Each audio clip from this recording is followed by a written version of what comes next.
હથિયાર વગર યુદ્ધ જીત્યું. દ્વારકાધીશ રાખી શકતા હતા, ઠાકર રાખી શકતા હતા, પણ લાલો જ શું કામ? એવું કોઈ 2025 નું લાઈવ એક્ઝામ્પલ તમારી પાસે છે 2025 નું કે આ લાઈવ એક્ઝામ્પલ જો આપણું એક એવું ગુજરાતી મૂવી ફૂલ હાઈલાઇટ છે, તમે જેનું મને નામ હા લાલો કૃષ્ણ સદા સહાયતે. સાક્ષાત ભગવાન એમની સાથે છે, અને ભગવાન સાથે હોય પછી તો તમારે ક્યાંય જોવાનું આવતું જ નથી.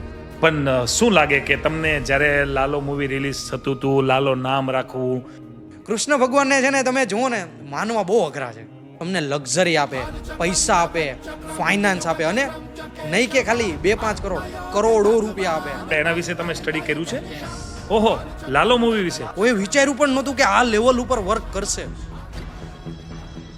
કોઈ પણ વસ્તુ તમે લ્યો છો, ક્યાંક ને ક્યાંક રીતે આપણી લાઈફ ડાયરેક્ટલી અથવા તો ઇનડાયરેક્ટલી નંબર સાથે જ કનેક્ટેડ હોય છે.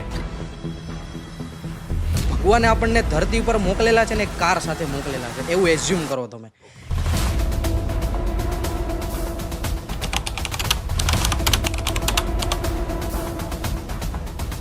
તેની અંદર કયા નંબર સારા અને કયા નંબર ખરાબ? ધનિકમાં ધનિક માણસમાંથી એક માણસ જે બિલોંગ જામનગરથી હતા. મારે તો હવે જાણવું છે વ્યક્તિનું નામ શું છે. 100 કરોડની પાર્ટી છે, 500 કરોડની પાર્ટી છે, 5,000 કરોડની પાર્ટી છે, છતાં એને પ્રોબ્લેમ છે. કોઈ પણ વસ્તુ તમે લ્યો છો, ક્યાંક ને ક્યાંક રીતે આપણી લાઈફ ડાયરેક્ટલી અથવા તો ઇનડાયરેક્ટલી નંબર સાથે જ કનેક્ટેડ હોય છે. અને ખરેખર જે રિઝલ્ટ જોવા મળે છે ઉમેશભાઈ, જબરજસ્ત છે.